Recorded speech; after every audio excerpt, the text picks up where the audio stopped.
Good YouTube, Quinn Wade coming to y'all with that instant basketball analysis on Analysis Playground on YouTube, exclusively on air forever.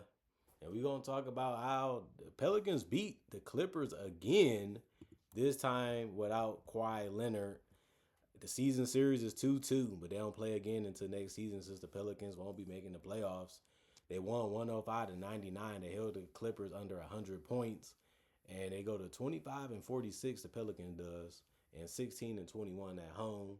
Then the Clippers 34-36, and they 34-36 and 15-21 on the road. The Pelicans won the first quarter 28-26. They won the second quarter 27-26. Third quarter 32-32, and then 18-14.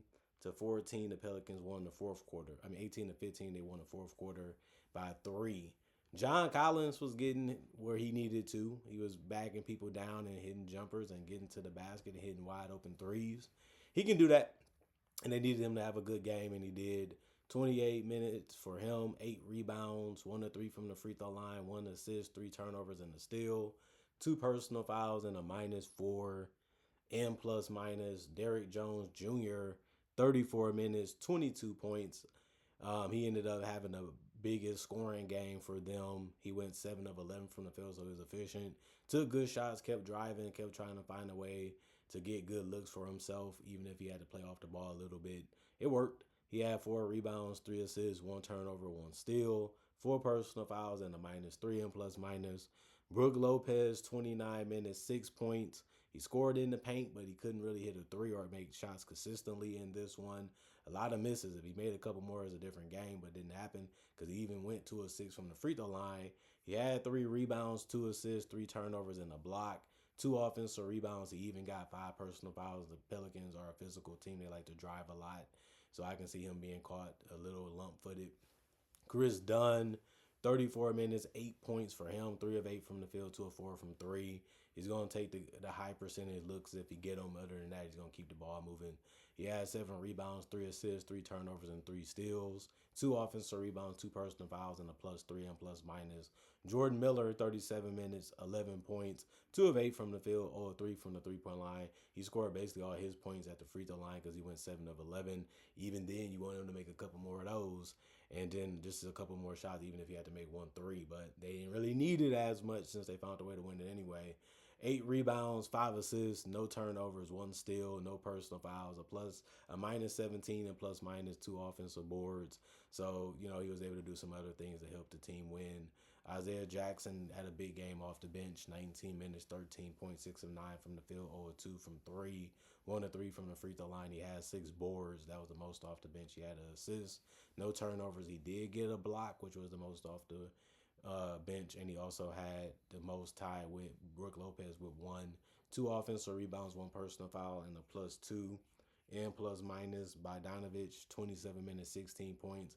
They also needed his scoring. He also went 6 of 9 from the field, but he went 3 of 5 from 3 and 1 of 2 from the free throw line. So they needed his floor spacing, they needed his shot creation, and they needed him to make shots from the perimeter, and he did. He did have 1 rebound, 1 assist, 2 turnovers, 3 personal fouls, and a 0 and plus minus. Kobe Sanders, 20 minutes, 5 points, 2 of 6 from the field, 1 of 4 from 3, 2 assists, 1 turnover, 4 steals. The 4 steals was game high, and it's hard to do it, but he was able to get it done tonight. He also had 4 personal fouls that come with the territory and was a +2 and plus minus. Cam Christie, 12 minutes, 0 of 2 from the field. He actually missed his only 3. He had 2 rebounds, 2 assists, 2 turnovers, and a steal, and 1 offensive rebound, no personal fouls, and was a -5 and plus minus. And then the New Orleans Pelicans, everybody in their starting lineup scored in double figures. That helped them win. They didn't really get as much production off the bench, though, as the Clippers really did. Herbert Jones, 30 minutes, 11 points. He went 4 of 11 from the field, 3 of 7 from 3. He's good at shooting the threes, decent at driving. Obviously, you prefer him to drive a little bit more since he can get us stuck sometimes. He did have 3 rebounds, 2 assists, 1 turnover, and 2 steals. He had 3 personal fouls and was a +12 and plus minus. Zion did what he does, and that's attack the basket fast and quick to see if you're going to try to bait him. If you don't, he's getting to the free throw line. because he's not avoiding no contact. So he went 5 of 7 from the free throw line, just like he went 5 of 7 from the field. He scored 15. He had 5 rebounds, 2 assists, 2 turnovers, and 3 steals. 3 steals was the most on the team for the Pelicans. He also had 2 offensive rebounds, 3 personal fouls, and was a plus 12 and plus minus. Trey Murphy led him in scoring tonight with 27 points in 35 minutes. He went 9 of 17 from the field, 5 of 11 from three, 4 of 4 from the free throw line. He had 5 boards, 2 assists, 3 turnovers, and a steal. 1 offensive rebound, 2 personal fouls, and was a plus 4 and plus minus. I like what he was doing. The drives was real nice. The jump shots was there. The confidence was there the entire game. And he didn't always just settle for it. So you have to like the fact that he was able to mix things up and have success that way. Two, Emisi got to start. 27 minutes, 11 points. He got 11 rebounds too, so he finished with a double double. All his shots was by the basket, so he went 5 of 5. So that ended up working out for him. 1 of 2 from the free throw line. He had 4 assists. He had 4 turnovers in the block. He also had 3 offensive rebounds and 5 personal fouls and was a minus 12 and plus minus since they kept attacking and kept trying to be aggressive.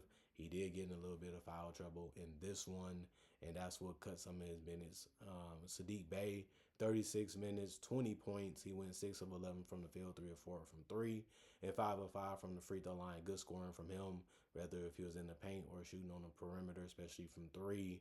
And the free throws is good when you're making them all too. When you get them, he also made the right play a lot of the times by keeping the ball moving and pushing it ahead, or just finding a way to get rid of the ball at the right time for a teammate that you see open. It can be that simple sometimes. 6 assists, 6 rebounds, no turnovers on top of that. 1 steal, no personal fouls. Also, that's really good. And he was a plus 2 and plus minus. Jeremiah Fears was driving, pulling up. The jump shot wasn't working as well as he probably might liked it too.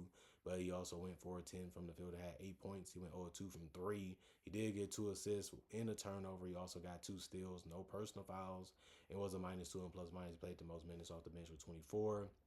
Carlo made 3 of 4 from the shot, 3 of 4 from the free throw line, went 0 of 4 from three and 0 of 6 from the field.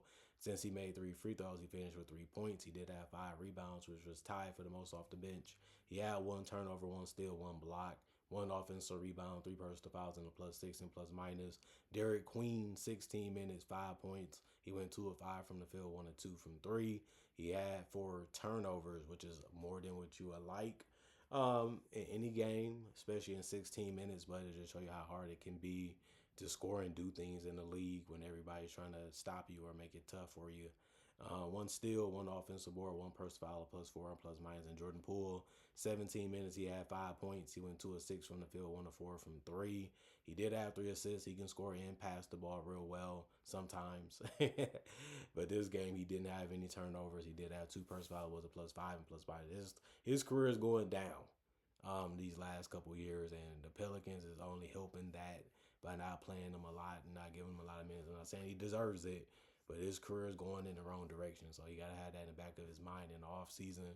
47% from the field for the Pelicans, 46% for the Clippers, 38% from three for the Pelicans, 31% from the Clippers, 82% from the free throw line for the Pelicans, 59% from the Clippers. And the thing that's crazy is the Clippers shot 10 more free throws than the Pelicans, and they would have won this game if they would have made more. And free throws are supposed to be the easiest shots, but the Clippers missed 10 more free throws in this game. 40 rebounds for the Pelicans, 39 for the Clippers, 21 assists for the Pelicans, 20 for the Clippers, 16 turnovers for the Pelicans, 15 for the Clippers. Both teams had 11 steals and 2 blocks. Pelicans had 8 offensive rebounds while the Clippers had 9, 32 defensive rebounds for the Pelicans, 30 for the Clippers, and then 19 personal fouls for the Pelicans, 21 for the Clippers. Didn't really have too much of a problem with this game. Some bad plays, some bad things obviously happened between these two teams, but the Clippers still had a chance to win this game, and that's all you can really hope for. That's all you can really want, especially without your best player being in it. And then you also didn't have Darius Garland, so no Benedict Mathurin. They had guys that probably would have took over this game, guys that would have shined in this game. But since all of them was out, they had a good chance of losing it, and they did. These are the ones that you want to win when you're trying to be a playing team and you're trying to get healthy and try to play your best basketball when it matters. But Ty Lue probably said, I'll give these guys a break. I'll give them some rest and see what these other guys can do. and they was in there. They just couldn't get it done. You got to give credit to the Pelicans being able to run good plays, being able to get decent shots, being able to play a little bit of defense, and still wanting to win. Although their season is basically over when it comes to being a playoff team, and they have been winning a lot more lately, especially against the Clippers. But they still feel like we got to play. We do have to do what we can because teams are going to look at it like we didn't play well, he didn't play well, he didn't look good, he didn't look good. I don't want that guy on my team. And you do want to play basketball as long as you can in the NBA. For most of these people, this is what they dream of. This is what they want to do. This is what they want to be known for. And you got to keep a roster spot on your resume if you want to have that happen. So I understand why the Pelican players are trying to win. I understand why the coach is trying to do because they don't get a pick and stuff like that. But the Clippers, they probably underestimated the Pelicans a little bit too much in this one by saying we had just rest our best players and hopefully we'd be healthy against some better competition. But the Clippers, they're below 500 again. They battled to get back to 500. They battled to get above 500. Now they're back 2 games below it. And that's not a good look, and that's not a good sign of how they can be when it matters the most. And I'm even questioning, do they want to be a playoff team? I'm even questioning if they want to be a playing team because all these games are essential and they really do matter to how you play and how you're going to be when it matters the most. And I just don't see them have that urgency and the care a lot throughout this entire season. I know you can say, oh, look at their record and how it ended up being is not the same again. You know, they're losing more games compared to what they did last month. This is a new month. You got to win again. And even next month, you got to win again. If you're not doing that consistently, you're not playing your best basketball either, that's not a good look for you when you have to do it every single game in the play-in and in the playoff to win something significant.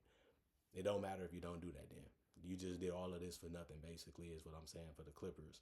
If this is how their season going to go and this is how it's going to end, which it looks like it might, it's all a waste at the end of the day. Comment, like, subscribe, share, hit the notification bell to get that analysis when it first come out. Y'all stay blessed up. Y'all stay good. Peace. And I'll see y'all later today, hopefully with more analysis.